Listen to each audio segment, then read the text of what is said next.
Muy bien, vamos a abrir nuestras Biblias en Hechos capítulo 1 y vamos a leer los versículos del 1 al 14. Hechos 1 del 1 al 14.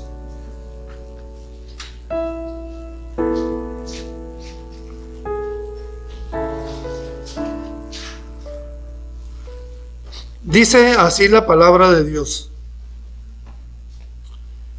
En el primer tratado, oh Teófilo, hablé acerca de todas las cosas que Jesús comenzó a hacer y a enseñar hasta el día en que fue recibido arriba, después de haber dado mandamientos por el Espíritu Santo a los apóstoles que había escogido, a quienes también, después de haber padecido, se presentó vivo con muchas pruebas indubitables, apareciéndoseles durante 40 días y hablándoles acerca del reino de Dios.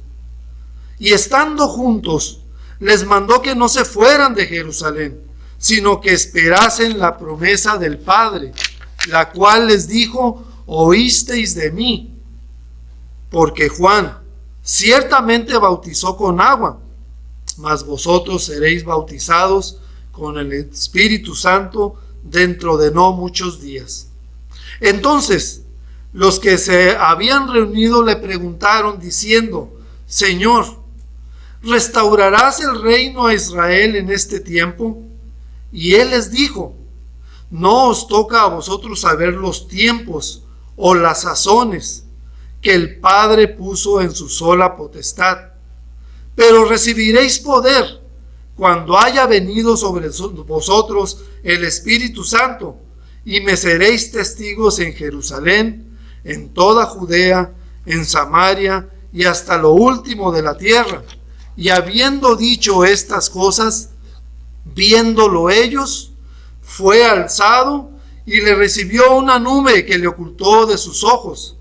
Y estando ellos con los ojos puestos en el cielo, entre tanto que él se iba, he aquí, se pusieron junto a ellos dos varones con vestiduras blancas, los cuales también les dijeron: varones Galileos, ¿por qué estáis mirando al cielo?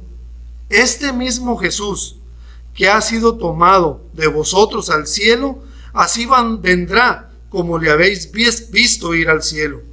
Entonces volvieron a Jerusalén desde el monte que se llama del Olivar, el cual está cerca de Jerusalén, camino de un día de reposo, y entrados subieron al aposento alto, donde moraban Pedro y Jacobo, Juan, Andrés, Felipe, Tomás, Bartolomé, Mateo, Jacobo, hijo de Alfeo, Simón el celote, y Judas, hermano de Jacobo.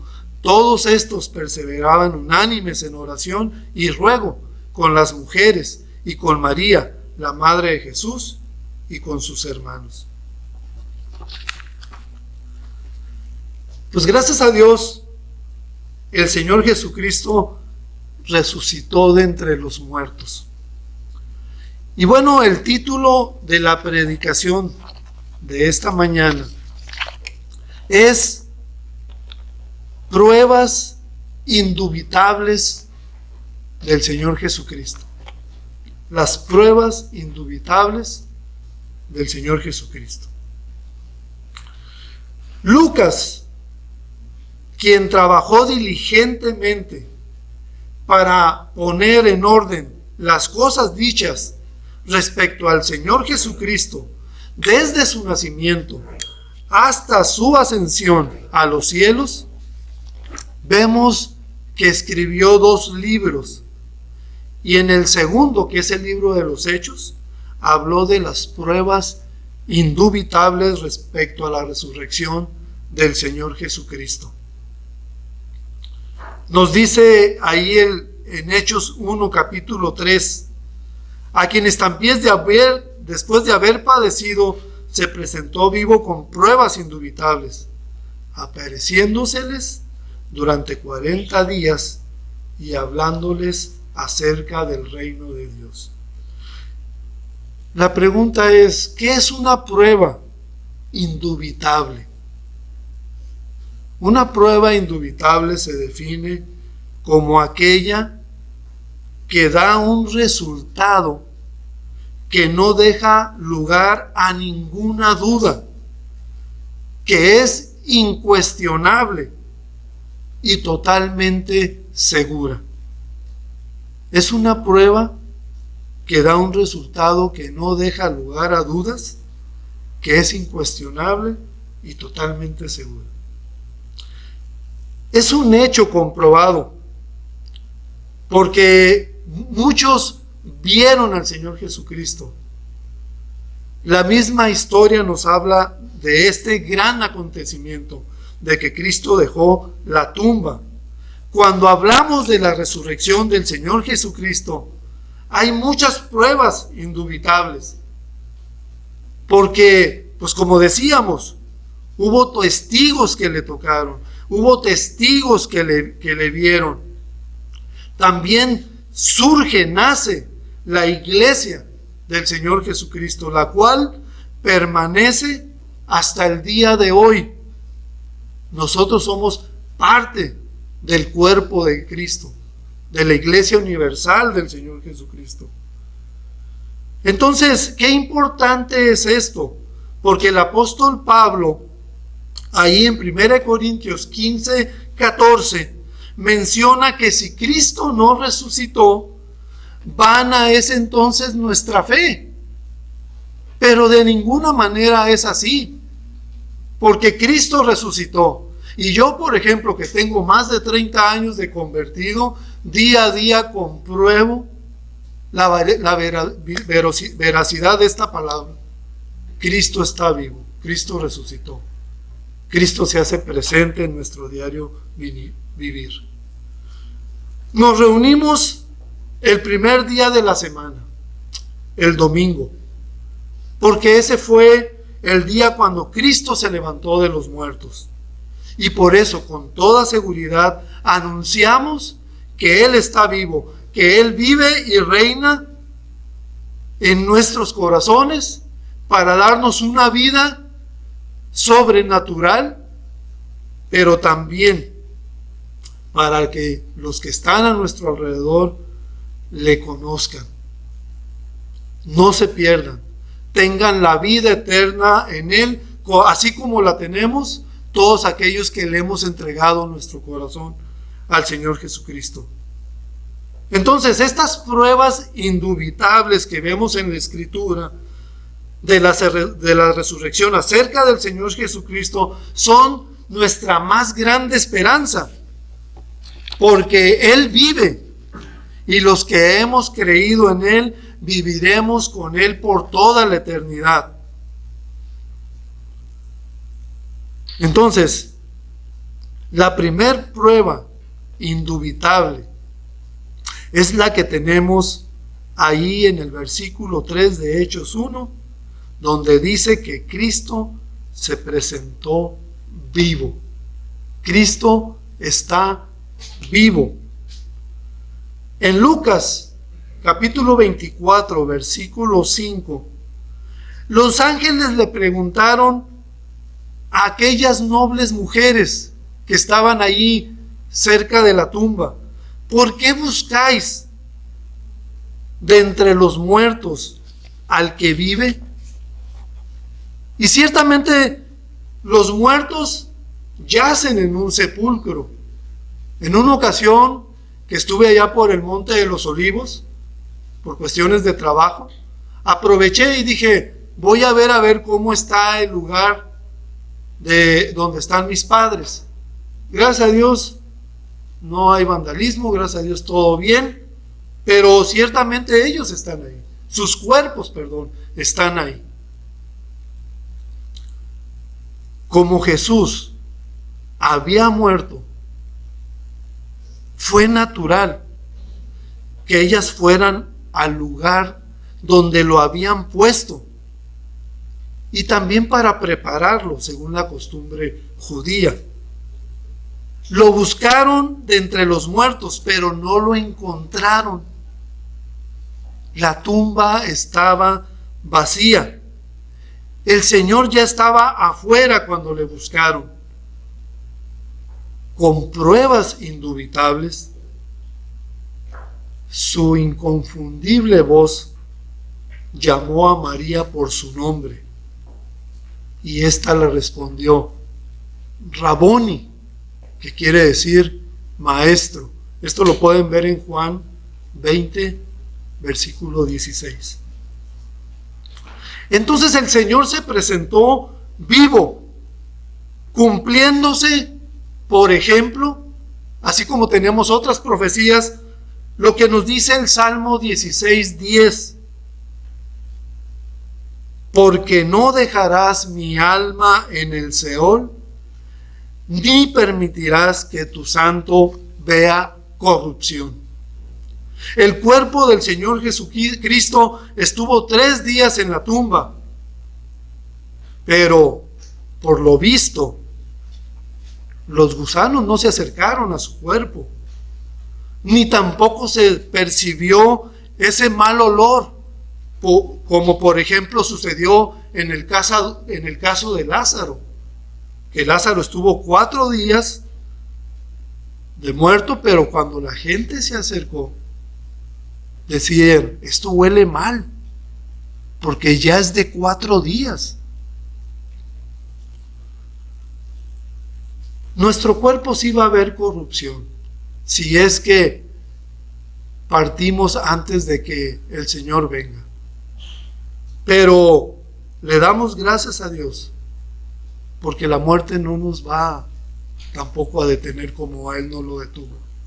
Porque cuando este momento llegue, vamos a estar en su presencia, lo cual es ganancia, es muchísimo mejor. ¿Se acuerdan allá en Lucas 23, el versículo 43, cuando Jesucristo estaba crucificado con los 2 ladrones? ¿Qué le dijo a uno de ellos? Sobre todo al que le dijo que se acordara de él cuando viniera en su reino. El Señor Jesucristo le dijo, de cierto te digo que hoy estarás conmigo en el paraíso. Qué bueno es saber que nuestro Señor fue a ese lugar llamado paraíso, después de que estuvo muerto, pero al tercer día regresó, al tercer día resucitó. ¿No es maravilloso saber que hay otra vida después de la muerte? Por cuanto vemos ese gran testimonio del Señor Jesucristo, que regresó después de 3 días, que Jesucristo resucitó. Y si bien el Señor Jesucristo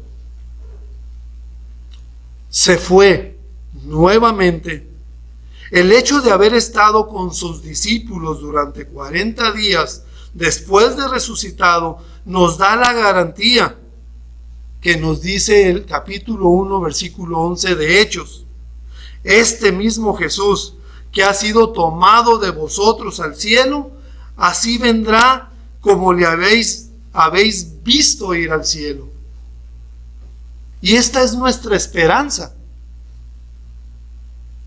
Esta es una de nuestras grandes esperanzas. Lucas nos dice que presentó vivo con pruebas indubitables.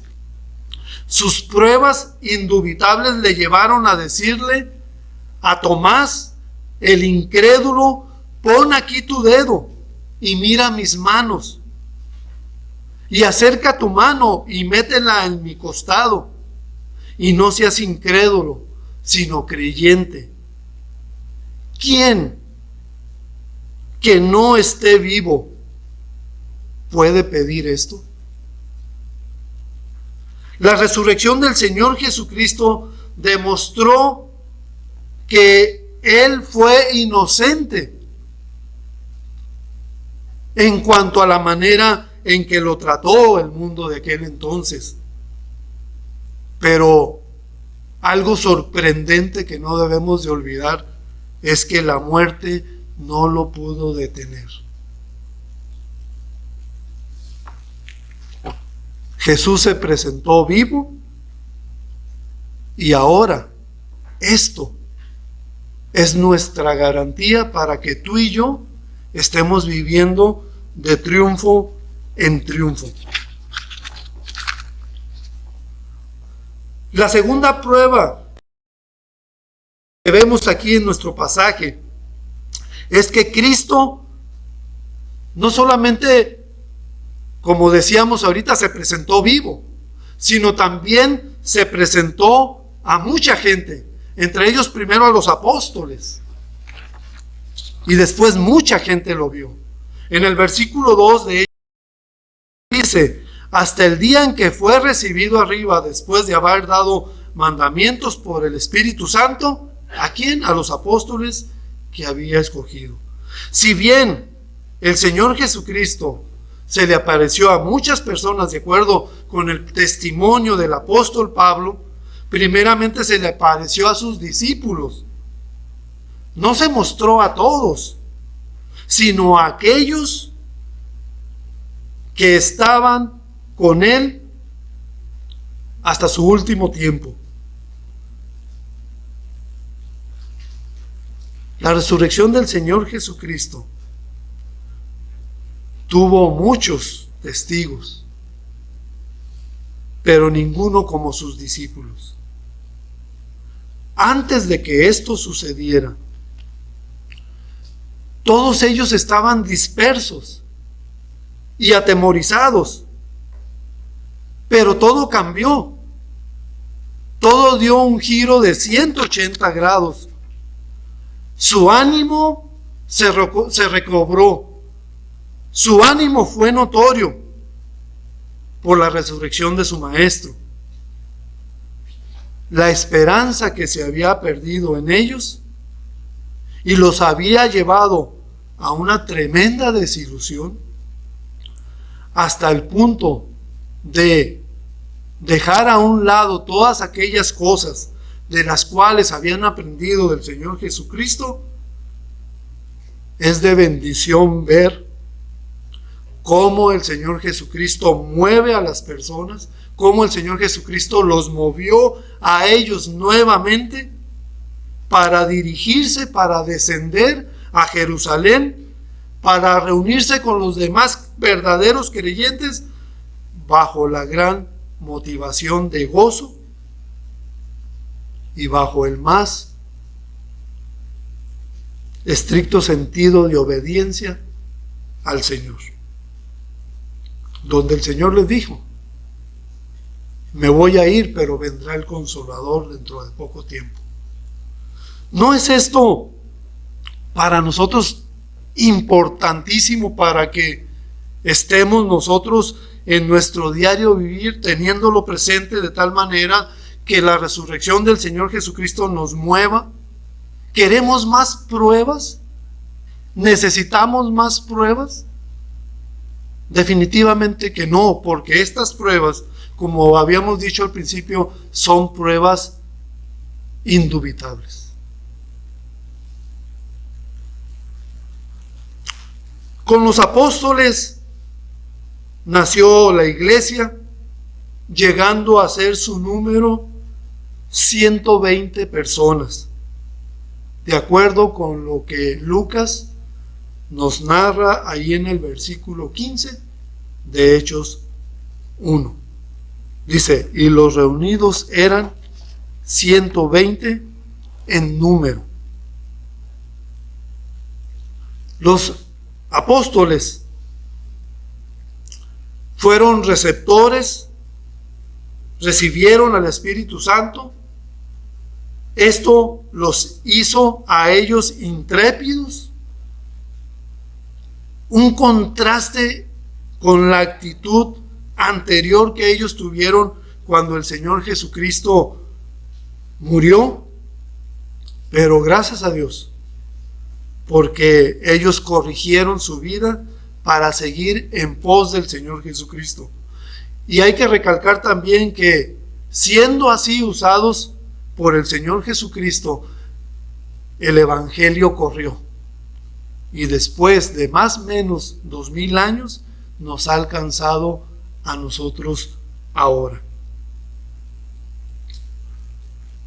Nos dice 1 Corintios 15, del 6 y 7.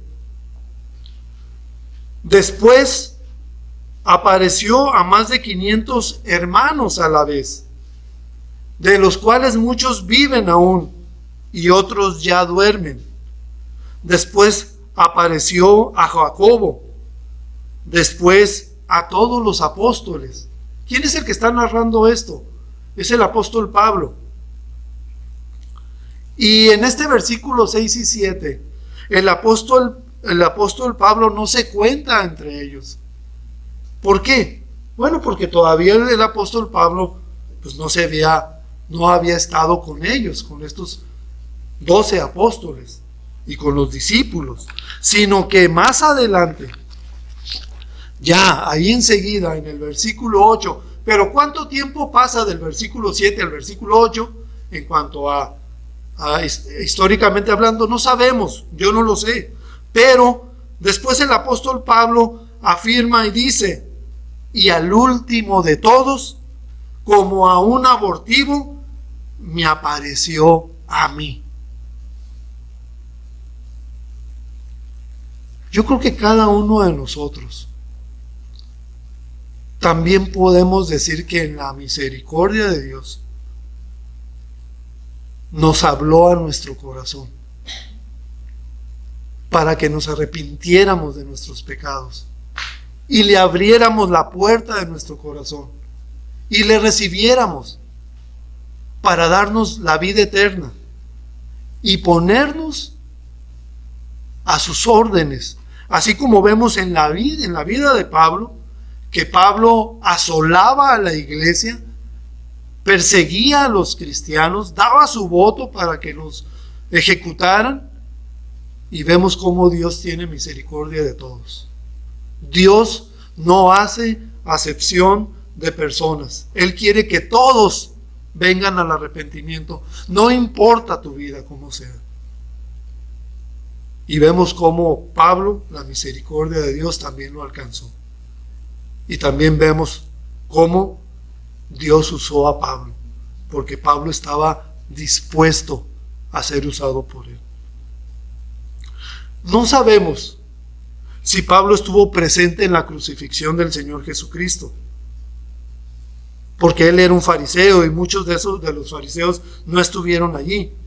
Pero lo que sí sabemos es que fue un testigo de la resurrección del Señor Jesucristo. Jesús se le apareció en el camino a Damasco, y a partir de entonces fue usado poderosamente por él. Nadie como el apóstol Pablo para haber entendido lo que significaba ser de Cristo, vivir para Cristo, presentar a Cristo resucitado a todos los demás.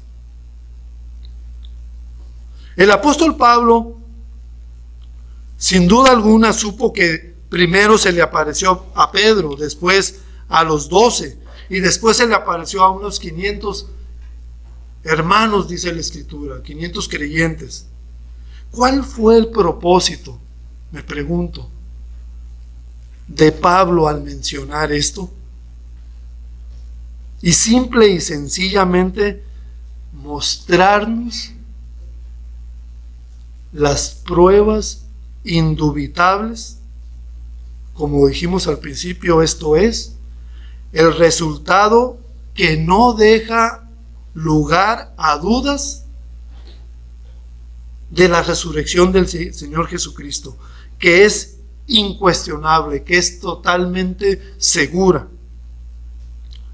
Pedro, hablando de la resurrección del Señor Jesucristo como la esperanza viva que todos tenemos, nos dice en primera de Pedro 3:1, del 3 al 5: bendito el Dios y Padre de nuestro Señor Jesucristo, que según su grande misericordia nos hizo renacer para una esperanza viva, por la resurrección de Jesucristo de los muertos, para una herencia incorruptible, incontaminada e inmarcesible, reservada en los cielos para vosotros, que sois guardados por el poder de Dios mediante la fe, para alcanzar la salvación que está preparada para ser manifestada en el tiempo postrero. Y Pablo, quien quedó ciego después de que Jesucristo se le apareció camino a Damasco, dijo que el Padre ha establecido un día para juzgar a los hombres. En Hechos 17, versículos 30 y 31.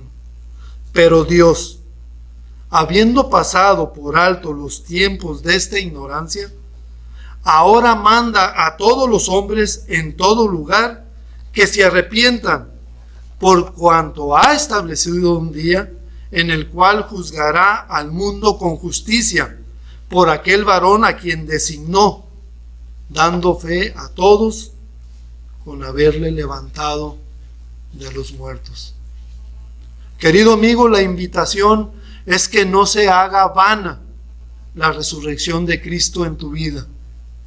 Arrepiéntete de tus pecados. Hace cerca de 2000 años esta invitación se hizo y quedó registrado en el libro de los Hechos, capítulo 7, versículos 30 y 31, donde nos dice: pero Dios, habiendo pasado por alto los tiempos de esta ignorancia, ahora manda a todos los hombres en todo lugar a que se arrepientan. Da esa vuelta de 180 grados. Deja el camino por donde vas, porque la única manera de que tus pecados sean perdonados, la única manera de que tengas la vida eterna, que tengas la seguridad de salvación, es recibiendo a Cristo en el corazón. Otra prueba indubitable del Señor Jesucristo es que, o más bien el propósito de esta prueba indubitable de que el Señor Jesucristo resucitó, es que el Señor estuvo alrededor de 40 días con un propósito. Y ese propósito lo podemos ver en el versículo 3, la parte B de nuestro capítulo de Hechos 1, donde al final les dijo, dice la Escritura, y hablándoles acerca del reino de Dios. Fíjense qué importante. El Señor Jesucristo se les apareció, pero estuvo con ellos 40 días. Las veces que yo conté de las que el Señor Jesucristo se había aparecido son 14 después de que Él resucitó. Y creo que este tiempo de estos 40 días fue más que suficiente para demostrar a sus discípulos y al mundo entero de su tiempo la verdad incuestionable de que Él vive, y por lo tanto debemos tener la confianza y seguridad que todo lo dicho por Él es cierto, se ha cumplido, y muchas cosas que faltan por cumplirse, pero esa es nuestra confianza, que creemos en Él y que Él tiene propósitos en su voluntad para con nosotros. Por eso, ahorita que mencionábamos la importancia de que todos aquellos que no han venido al conocimiento de Cristo se arrepientan y vuelvan y vengan a Él, si tú haces eso, si tú cumples con esa condición, vas a tener la seguridad de salvación que Dios mismo te va a dar. Hace muchos años, una persona, cuando yo tenía 1 mes o 2 meses de convertido, me cuestionó y me dijo: ¿y por qué tú estás tan seguro de que tienes a Cristo y que tienes la vida eterna? ¿Cómo sabes eso? Y abriendo la Escritura, nos encontramos ahí con un pasaje que nos habla de que el que tiene al Hijo tiene la vida, y el que no tiene al Hijo de Dios no tiene la vida. Está en Juan capítulo 3, versículo 36. Entonces, pues le doy gracias a Dios, porque fue un momento de afirmar mi seguridad. Y también la otra persona no se esperaba también esa respuesta. Cristo cumple lo que promete. No tardes en venir a Él.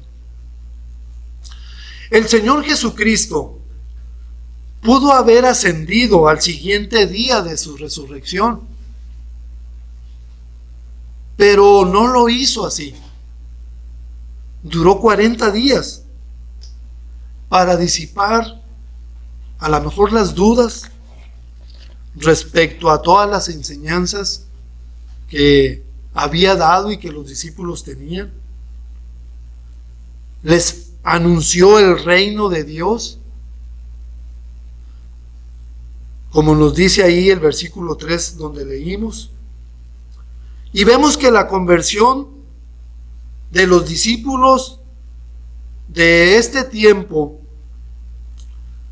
fue de tal testimonio que en el libro de los Hechos, en el capítulo 4, nos narra cómo ellos estaban viviendo unánimes, que la palabra de Dios era lo más importante para ellos, que vivían juntos en armonía, que las oraciones también estaban siendo constantes, derramadas delante de Dios para esperar sus respuestas, una vida saludable espiritualmente hablando.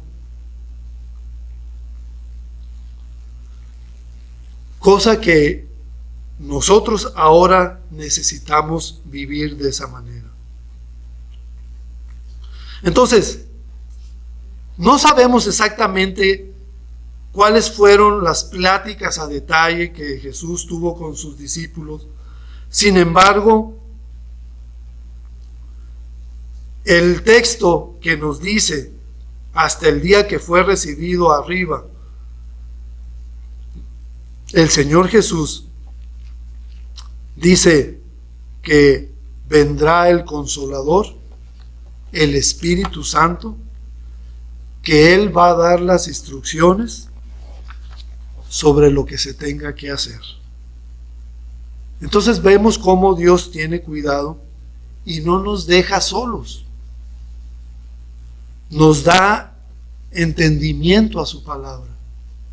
Quiero decirles que a mí me admiró mucho, porque antes de recibir a Cristo yo quise entender la palabra de Dios. Y en varias ocasiones me ponían a leerla ahí en el despacho donde yo estaba trabajando. El arquitecto me ponía a leer la palabra de Dios y me decía: a ver, explícamela. Y yo le decía un montón de cosas por no quedarme callado. Pero él me decía: ¿eso no dice ahí? Ah, ¿no dice eso ahí? No, no dice eso ahí. Y a mí me admiraba porque yo la volví a leer y tenía un entendimiento que no era entendimiento. Sin embargo, puedo yo hacer el contraste que cuando recibo a Cristo en mi corazón y empiezo a ser discipulado, muchas cosas me eran fácil entenderlas. Como también algunas cosas que yo no entendía, podía tener la seguridad de pedirle a Él que me diera entendimiento y poder ver cómo el Señor contestaba las respuestas. A lo mejor ya lo comenté en otra predicación, pero no se me olvida mucho cuando yo traía la duda a qué se refería el Señor cuando decía odres nuevos y odres viejos. Y la verdad decía, Señor, pues tú dame entendimiento. Ahorita no lo tengo, no sé a qué se refiere. Y estando en una reunión de líderes, Héctor da una explicación exactamente de esa parte de la Escritura.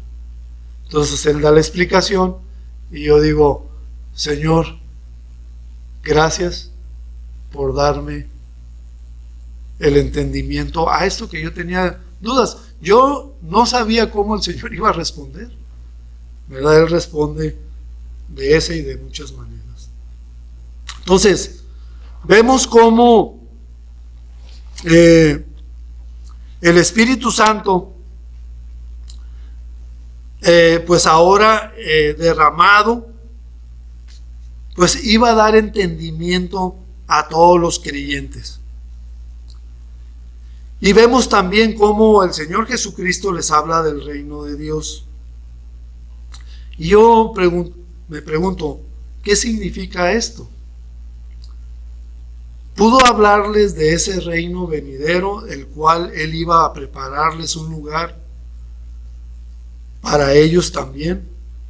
Pudo hablarles del reino milenial, en el cual podemos ver ahí en Apocalipsis capítulo 20.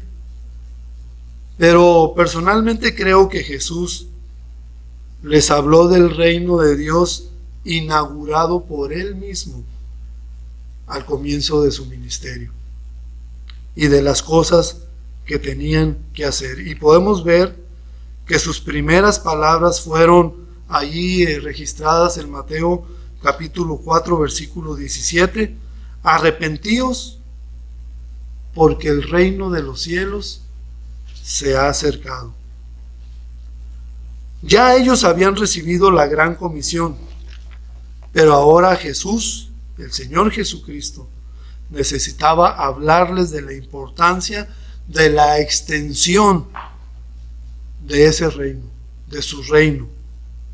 La promesa de la llegada del Consolador apuntaba a esto, pues ellos deberían ser un vivo testimonio del Señor Jesucristo para toda la gente que les rodeaba, y no solamente en esa área, sino por todo el mundo, ¿verdad? Como nos dice Mateo 28, 18 al 20, donde Jesús se acercó y les habló diciendo: toda potestad me es dada en el cielo y en la tierra.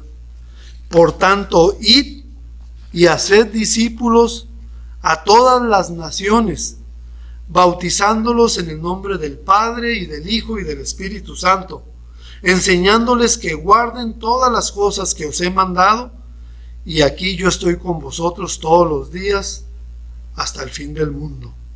Amén. Y también podemos leer ahí en nuestro pasaje, en el versículo 8, donde también el Señor les dice: pero recibiréis poder cuando haya venido sobre vosotros el Espíritu Santo, y me seréis testigos en Jerusalén, en toda Judea, en Samaria y hasta lo último de la tierra. Esta es la visión que Dios quiere que cada uno de nosotros tengamos. Esta debería ser la tarea de la iglesia del Señor.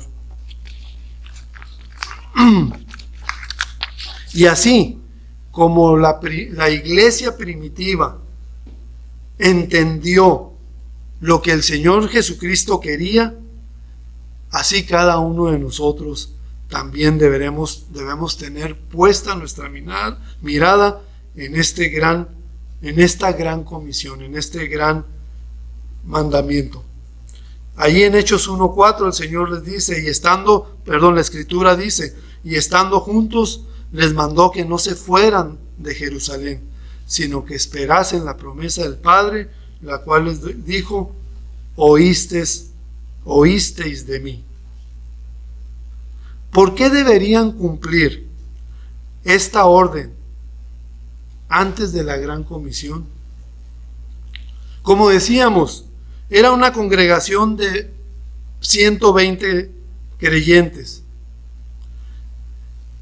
estaban reunidos en el aposento alto y ellos estaban a la expectativa de las instrucciones que iban a recibir. Expectativa que también en nosotros debe haber. ¿Qué es lo que Dios quiere para mi vida? ¿Qué es lo que Dios quiere para mí? Sí, tenemos muchas cosas seculares por hacer, esas nos sobran, pero no estoy hablando de esas cuestiones, estoy hablando qué es lo que Dios quiere para mi vida, para servirle en esta gran comisión. Entonces podemos ver cómo el poder de la resurrección del Señor Jesucristo da origen a la iglesia, da origen a que ellos se empiecen a congregar, da origen a que ellos empiecen a predicar el Evangelio, de que el Evangelio se extienda, porque cada uno de ellos empezó a cumplir con esta gran comisión, y podemos ver cómo en muchas partes del mundo existente de aquel tiempo había verdaderos creyentes, de tal manera que ahora tenemos cartas donde vemos a grupos de personas congregándose en Corintios, en Gálatas, en Éfeso y así sucesivamente, en Tesalónica, en muchas partes donde el Evangelio estaba siendo compartido. No deben estas pruebas indubitables movernos a servir al Señor. No es la mejor noticia que el mundo pueda recibir, así como lo recibimos nosotros, que la tumba del Señor Jesucristo estaba vacía, que el Señor Jesucristo resucitó, que el Señor Jesucristo transforma la vida de las personas, que el Señor Jesucristo da vida eterna y que el Señor Jesucristo quiere usarte con su poder. Que Dios te bendiga.